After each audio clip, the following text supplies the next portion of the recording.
India versus south Africa మధ్య జరిగిన మూడో టీ20లో టీమిండియా ప్లేయర్ అయిన తిలక్ వర్మ చాలా అద్భుతమైన సెంచరీతో రాణించి టీమిండియా భారీ స్కోరు చేయడంలో కీలక పాత్ర పోషించాడు.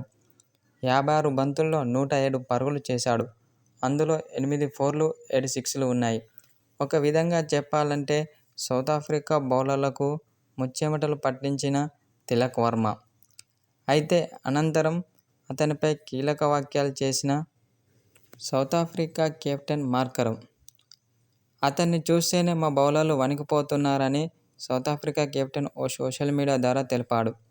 రేపు జరగబోయే 4వ టీ20లో అతనితో చాలా జాగ్రత్తగా ఉండాలని సౌత్ ఆఫ్రికా బౌలర్లకు సౌత్ ఆఫ్రికా కెప్టెన్ సూచించాడు.